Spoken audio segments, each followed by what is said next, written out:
जब दिल्ली पर अकबर का शासन था और आमेर के राजा मानसिंह अफगानिस्तान फतेह के लिए निकले थे, तब वो वहां से बेशुमार धन दौलत लूटकर वापस लौटे। यह धन इतना था कि इसे रखने के लिए आमेर के किले में जगह कम पड़ गई। इस लूटपाट के बारे में राजा मानसिंह और उनकी सेना को छोड़कर किसी को भी जानकारी नहीं दी, और इसी का फायदा उठाकर मानसिंह ने इस धन को आमेर के किले में छुपा दिया। इसके बाद मुगल काल बीत जाता है। भारत पर अंग्रेजों का शासन आता है। 1947 में भारत आजाद भी हो जाता है, और इस दौरान लगभग हर हुकूमत ने आमेर और इसी के पास मौजूद जयगढ़ के किले में इस खजाने को ढूंढने की कोशिश भी की, लेकिन किसी को भी यह खजाना नहीं मिला। पर फिर वक्त आता है साल 1975 का। देश में इमरजेंसी लागू होती है और तत्कालीन प्रधानमंत्री इंदिरा गांधी आमेर और जयगढ़ में इस खजाने की खोज शुरू कर देती हैं, और कई महीने ढूंढने के बाद सरकार की तरफ से ऑफिशियली कहा जाता है कि उन्हें खजाना नहीं मिला, और बात वहीं पर खत्म हो गई। पर यह कहानी इतनी भी सीधी नहीं है, क्योंकि उस रोज जब यह खोज खत्म हुई थी, तब जयगढ़ किले के आसपास कुछ ऐसी संदिग्ध गतिविधियां हुई थीं जो इस बात को नकारती हैं। क्या थी कहानी जयगढ़ के खजाने की, और क्या सच में यह खजाना इंदिरा गांधी को नहीं मिला था? चलिए जानते हैं। जयगढ़ के खजाने और इंदिरा के बीच के रिश्ते को जानने से पहले आपको इसके इतिहास के बारे में जानना पड़ेगा। यह 16वीं सदी की बात है। इस वक्त भारत में मुगल साम्राज्य अपने चरम पर था। 1570 से 80 के दशक में भारत के अधिकतर हिस्से पर मुगलिया सल्तनत का राज था, लेकिन मुगल राजा अकबर इसे और अधिक फैलाना चाहता था। वह मुगल साम्राज्य का विस्तार अफगानिस्तान तक करना चाहता था। अकबर इसके लिए अपने नवरत्नों में से एक राजा बीरबल को अफगानिस्तान भेजता है। अफगानिस्तान में उस वक्त अलग अलग कबीलों का दबदबा था। राजा बीरबल अपनी कुशल सैन्य नीतियों के दम पर अफगानिस्तान में लगातार कबीलों को हराकर आगे बढ़ रहे थे, लेकिन इसी दौरान राजा बीरबल के इस अभियान में उनका सामना यूसुफजई कबीले से होता है। यूसुफजई कबीला अफगानिस्तान के सबसे बड़े कबीलों में से एक था। यह कबीला राजा बीरबल को चारों तरफ से घेर कर बड़ी बेरहमी से मार डालता है। अकबर को जब बीरबल की मौत की खबर मिलती है तो वो अंदर तक टूट जाता है, और यह ठान लेता है कि अब वह बीरबल की मौत का बदला लेकर रहेगा। अब एक तरफ अकबर को अफगानिस्तान भी जीतना था, और दूसरा उसे बीरबल की मौत का बदला भी लेना था। इसलिए वह अपने सबसे भरोसेमंद सेनापति मानसिंह को काबुल भेजता है। मानसिंह काबुल जाते हैं और एक एक करके वहां के कई बड़े बड़े कबीलों को हरा देते हैं। मानसिंह यूसुफजई कबीले को हराकर बीरबल की मौत का बदला भी ले लेते हैं, और अफगानिस्तान पर मुगलिया सल्तनत का परचम भी फहराते हैं और भारत लौट आते हैं। लेकिन मानसिंह भारत खाली हाथ नहीं लौटे, बल्कि वे अपने साथ अफगानिस्तान के उन कबीलों से लूटा हुआ हजारों किलो सोना और जवाहरात भी लेकर आते हैं।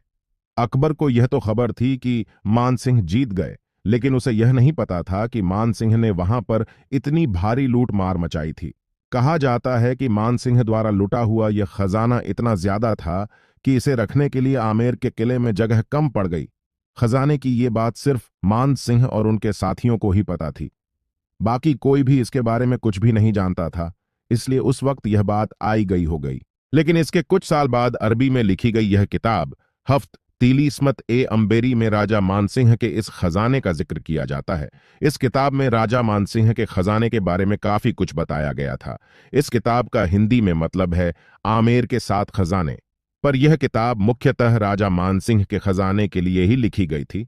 इस किताब के मुताबिक राजा मानसिंह ने लूटे हुए खजाने को आमेर में 7 पानी के टैंक में छुपाया था। इस पुस्तक में इतना स्पष्ट तरीके से लिखे जाने के बावजूद भी उस वक्त किसी को भी यह खजाना नहीं मिला, और बात यहीं पर खत्म हो गई। इसके बाद जब भारत से मुगलों का पतन हो जाता है और अंग्रेज भारत आते हैं, तो उन्हें भी इस किताब और खजाने के बारे में पता चलता है। वे भी राजा मानसिंह के खजाने को ढूंढने की बहुत कोशिश करते हैं, लेकिन आखिर में अंग्रेजों के हाथ भी कुछ नहीं लगता। इसके बाद अंग्रेज भारत से चले जाते हैं और भारत आजाद हो जाता है। लेकिन इतने सालों बाद भी राजा मानसिंह का यह खजाना अब भी गुप्त था, और कोई नहीं जानता था कि यह कहां पर है। अंग्रेजों के जाने के बाद भारत में लोकतांत्रिक सरकार बनती है, और फिर जैसा कि पिछले 400 सालों से हो रहा था, वैसे ही इस बार भी जब भारत में सत्ता परिवर्तन होता है, तो राजा मानसिंह के इस खजाने की खोज एक बार फिर से शुरू हो जाती है। आजादी के तकरीबन 28 साल बाद साल 1975 में पूरे देश में आपातकाल लगा दिया जाता है और देश के शासन की पूरी बागडोर तत्कालीन प्रधानमंत्री इंदिरा गांधी के हाथ में चली जाती है।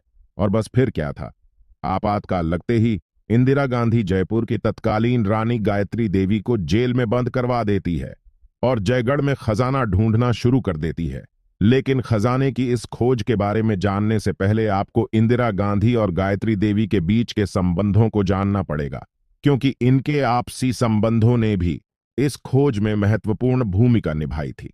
दरअसल इंदिरा गांधी और गायत्री देवी दोनों की शुरुआती शिक्षा रविंद्रनाथ टैगोर की शांति निकेतन से हुई थी, इसलिए यह दोनों काफी कम उम्र से ही एक दूसरे को अच्छी तरह जानती थी। लेकिन गायत्री देवी हमेशा से ही कांग्रेस के खिलाफ थी और इंदिरा गांधी राजघरानों के खिलाफ थी, इसलिए इन दोनों की ज्यादा बनती नहीं थी। और ऊपर से 1962 में हुए लोकसभा चुनाव में गायत्री देवी कांग्रेस की शारदा देवी को वर्ल्ड रिकॉर्ड मार्जिन से हरा देती है, जिससे इंदिरा गांधी के बीच की दरार और बढ़ जाती है और इन दोनों के बीच साइलेंट वॉर शुरू हो जाती है। अब इंदिरा गांधी के गायत्री देवी के खिलाफ बस एक मौके की तलाश में थी। साल 1975 में उन्हें वह मौका भी मिल जाता है। इस समय तक आते आते चुनाव में धांधली, बेरोजगारी और महंगाई जैसे राष्ट्रीय मुद्दों के कारण इंदिरा गांधी के पद पर काले बादल मंडराने लगे थे। इंदिरा गांधी अब किसी भी तरह अपनी सत्ता बचाना चाहती थी और इसी कोशिश में 25 जून 1974 को पूरे देश में आपातकाल लगा देती है। आपातकाल लगते ही पूरे देश में विपक्ष के नेताओं को जेल में डाल दिया जाता है और मीडिया को खामोश कर दिया जाता है। गायत्री देवी भी इस इमरजेंसी का शिकार होती है और उन्हें तिहाड़ जेल जाना पड़ता है। अब जब गायत्री देवी जेल में थी, तब किसी ने इंदिरा गांधी को हफ्ततीली स्मृति ए अंबेरी और जयगढ़ के खजाने के बारे में बताया। इंदिरा गांधी को इस खजाने के बारे में पता चलता है तो उनके पास इस बात का अच्छा मौका था कि वह इस खजाने को ढूंढ ले, क्योंकि मीडिया और विपक्ष के नेता खामोश थे और गायत्री देवी जेल में थी। इमरजेंसी के ठीक एक साल बाद यानी 10 जून 1976 को पुलिस, आर्मी और इनकम टैक्स डिपार्टमेंट मिलकर जयगढ़ फोर्ट पर एक रेड मारते हैं और इस रेड का मकसद था जयगढ़ में छुपे हुए खजाने को ढूंढना। सरकार इसे एक रेगुलर रेड बताती है, लेकिन हकीकत में इस रेड के पीछे का मकसद था खजाने को ढूंढना। लेकिन इस रेड के बाद अब एक सवाल यहां पर यह भी उठता है कि अगर मान सिंह ने अपने इस खजाने को आमेर के किले में दफनाया था तो इंदिरा गांधी इसे जयगढ़ में क्यों ढूंढ रही थी? तो इस सवाल का जवाब भी बड़ा सीधा है। 1592 में बना आमेर का किला और 1726 में बना जयगढ़ का किला एक सुरंग के थ्रू आपस में कनेक्ट होते हैं, इसलिए माना जाता है कि इंदिरा गांधी इस सुरंग का फायदा उठाकर जयगढ़ के किले के साथ साथ आमेर के किले में भी खजाना ढूंढ रही थी। इमरजेंसी के दौरान इंदिरा गांधी के बेटे संजय गांधी पॉलिटिकली काफी एक्टिव थी। लोग मानते थे कि असली पावर तो संजय गांधी के हाथ में है, इंदिरा गांधी तो सिर्फ उनकी कठपुतली थी। संजय गांधी ने ही इमरजेंसी लगाई थी और उन्होंने ही जयगढ़ के किले में खजाने की खोज शुरू करवाई थी। जयगढ़ में चल रही इस खोज के दौरान इस ऐतिहासिक किले को पूरी तरह तहस नहस कर दिया जाता है। इस समय कर्फ्यू का माहौल था, इसलिए लोगों को किले के आसपास आना मना था। यह बातें कुछ समय तक तो लोकल रहती हैं, लेकिन बाद में धीरे धीरे यह पूरे भारत में फैलती है और इसके बाद ही पूरी दुनिया में फैलने लगती है। जब इस खजाने के बारे में पाकिस्तान के प्रधानमंत्री जुल्फिकार अली भुट्टो को पता चलता है तो वह 11 अगस्त 1978 को इंदिरा गांधी को एक पत्र लिखते हैं, जिसमें वह जयगढ़ के इस खजाने में पाकिस्तान का हिस्सा मांगते हैं। पाकिस्तान इस पत्र को लीक कर देता है, जिससे खजाने की यह बात पूरी दुनिया में फैल जाती है। इंदिरा गांधी इस पत्र का जवाब तुरंत नहीं देती है और खजाने की खोज चालू रहती है और लगभग 5 महीने तक आर्मी, पुलिस, इनकम टैक्स और आर्कोलॉजिकल विभाग की टीमें जयगढ़ में ही डेरा डाले रहती हैं। पर अब सवाल यह उठता है कि क्या इतने महीनों की मेहनत के बाद इंदिरा गांधी इस खजाने को ढूंढने में कामयाब हुई या नहीं? तो इस सवाल का जवाब है हां भी और नहीं भी।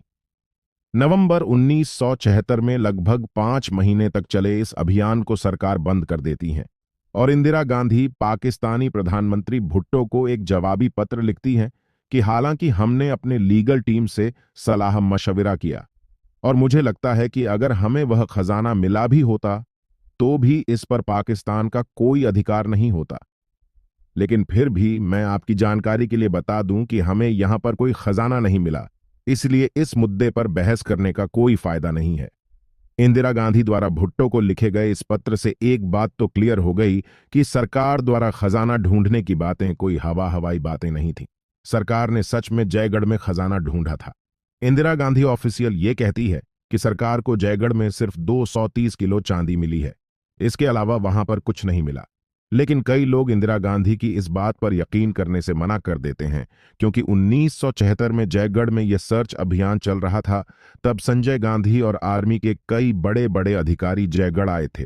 लोगों का मानना है कि संजय गांधी जयगढ़ सिर्फ इसलिए आए थे ताकि वे इस खजाने की मात्रा को देख सके।